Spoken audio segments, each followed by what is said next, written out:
I rise today to introduce a budget that balances over 5 years. My budget, the six-penny plan budget, cuts 6% of all spending to reach balance in just 5 years. I am able to introduce this budget because neither Republicans nor Democrats introduced a budget this year. So we're running a $7 trillion government without a budget this year. So I think it's important that we have at least some debate and vote on a budget. Most Republicans say they're for a balanced budget amendment. Most of them have voted for it at some point in time, and yet most of the budgets and most of the spending that goes through here seems to be adding to the debt, not canceling it out. Since I was elected, Congress has passed a budget less than half of the time. For almost 5 decades, Congress has passed all required annual appropriation bills only 4 times.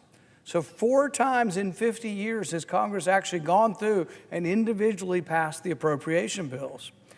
As a consequence, the looting of the American taxpayer continues. By promising yet another so-called clean continuing resolution, Republicans are doubling down on embracing what they once considered to be reckless spending levels. Today, I propose a clear path back towards fiscal responsibility. I urge that the Senate adopt my six-penny plan that will balance the federal budget. This year, the United States will spend $6.7 trillion while bringing in about $4.7 trillion. That's $2 trillion more being spent than what is coming in. A deficit of this magnitude should be concerning enough, even on its own merits. But to add insult to injury, Congress passed a budget just 5 months ago, 5 months ago, which set a spending cap of almost $6 trillion for the year. So 5 months ago, Congress did actually pass a budget halfway through the year we were already in to spend $6 trillion this year. Turns out, though, we've spent $6.6 trillion. So we couldn't even get it right 6 months ago. The vast majority of Republicans voted for a budget that said they were going to spend $6 trillion in a year that was half over, that now they spent $6.6 trillion. Next year, it's going to be even worse. The budget that was passed in the spring said we would spend $6.3 trillion next year, but it turns out it's going to be $7.2 trillion next year. What's going on here? We keep passing budgets. We keep saying we're going to get better. We keep saying the bills we're passing are making the deficit less, and yet the deficit keeps getting worse. So even when Congress passes a budget, they seem to immediately renege on the deal they just passed. The numbers in the budget end up not being of consequence because the spending goes on unabated. This week, Congress will likely vote on locking in spending levels. The spending levels will be the same spending levels that Republicans criticized as the Biden spending levels last December. So when there was a Democrat in the White House, when President Biden was there, all the Republicans were unified in saying, we despise the Biden spending levels. We're against spending and deficit spending. We're against all of that. Until the Republicans got in charge, and 3 months later, they voted for the exact same levels. The continuing resolution from March of this year is the exact same levels as the Biden spending levels. What are we going to vote for in a couple of days here? The Biden spending levels again. What does that lead to? $2 trillion in deficit. So every time we vote for continuing resolution, for continuing the spending at the same level, we're voting for a level of spending that is $2 trillion short of what comes in. According to the Congressional Budget Office, enacting a year-long CR, continuing resolution, will result in blowing through the next year's spending target by nearly $1 trillion. So the target that was passed last spring was 6.3, but the spending is actually going to be 7.2. How can you be off $1 trillion? How can you with a straight face go home and say, oh, well, we were just off $1 trillion, and this year we don't have a budget because, I don't know, maybe our math was so bad last year we decided not to do it, but the deficit next year is going to be $2.1 trillion. It's getting worse, not better. Next year's deficit will be $100 billion more than the deficit this year. It was not that long ago that Republicans were castigating the Biden administration and saying they were reckless.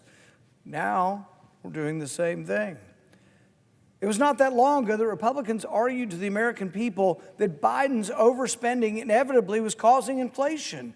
It was to blame for the rise in the cost of goods. Anybody remember Bidenomics? Anybody remember Biden inflation?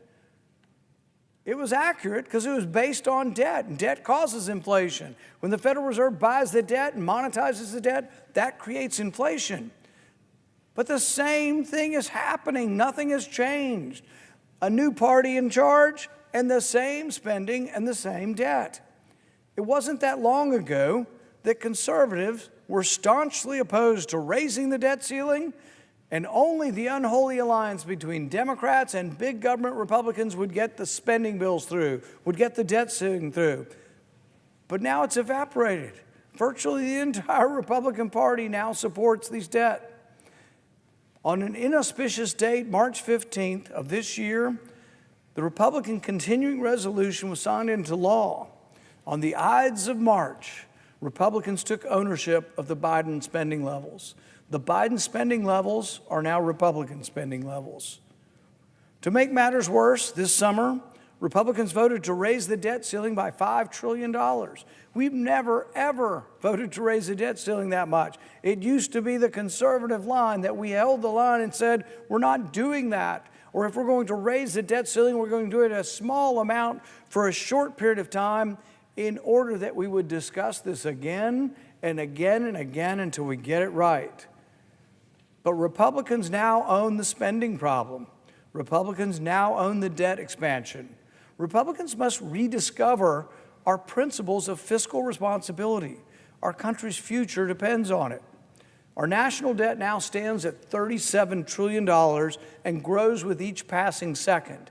If you've ever seen the debtclock.org, the website, the numbers are spinning literally out of control. To put this debt in perspective, every American household is on the hook for over $238,000 to cover Uncle Sam's reckless spending spree. To put it bluntly, the state of our nation's fiscal health is bleak. The government now spends over $1 trillion just on interest. This is more than we spend on our national defense. We should heed this fact as a warning. As Hoover Institution historian Neil Ferguson points out, any great power that spends more on debt service than on defense will not stay great for long. We must act now as if America is to once again be a rising nation. But we are currently on a path towards decline. If we continue down this unsustainable path, American families will be forced to deal with even higher inflation, confiscatory tax rates, rising interest, and a weak economy. It will be harder to find a job and provide for your family because the deals made in the halls of Congress always stick the taxpayers with the bill. You're either going to have to pay for it through taxes. The debt will always be paid either through taxes or through inflation and high prices at the grocery store. Government spending and fiscal malfeasance have not only weakened every American family's purchasing power, but our national economy is weaker as well. At $37 trillion, the federal debt is nearly twice what it was 10 years ago. The federal debt is now larger than the entire economy. Our economy is about $29 trillion. The debt is at $37 trillion. Or to put it in more tangible terms, the U.S. debt is large enough to fill 34 NFL stadiums with $100 bills.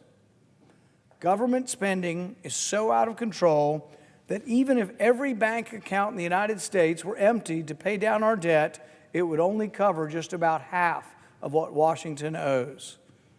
So if everybody's bank account was liquidated in the whole country, it only would pay for half of the debt. This is an amazing problem. This is an extraordinary problem.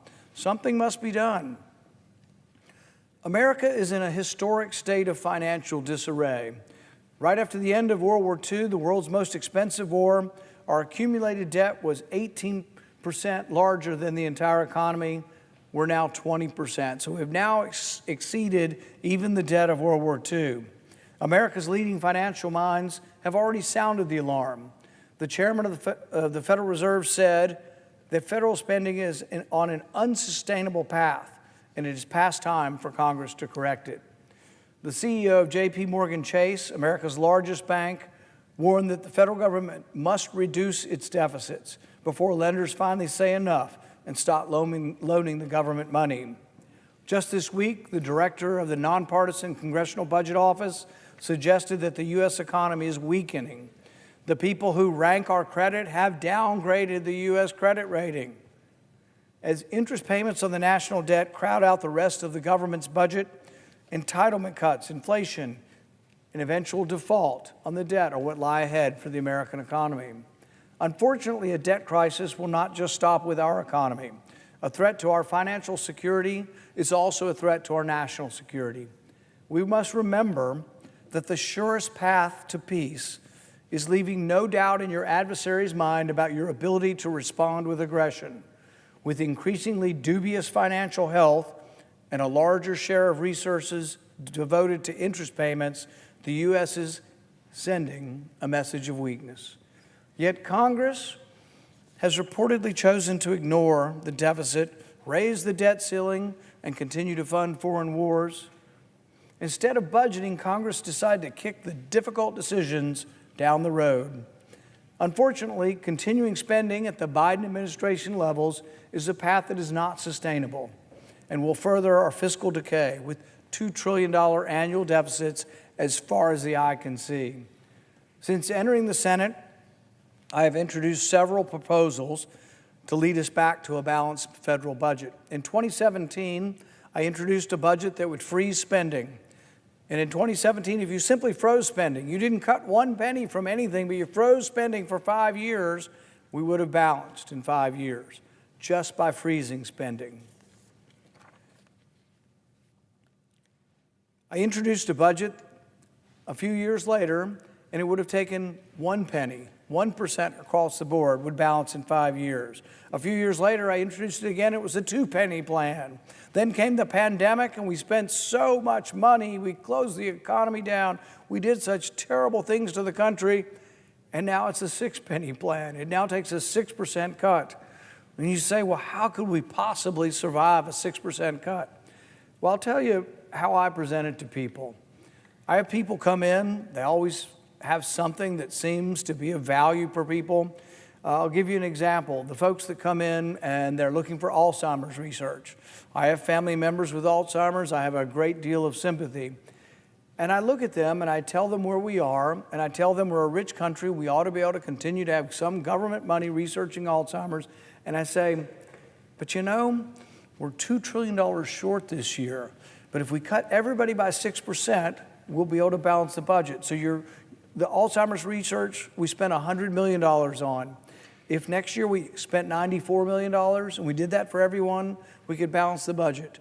And interestingly, people who are emotionally involved with this, moms, dads, grandparents with Alzheimer's, look at me and say, you know what? For the good of the country, we can do that.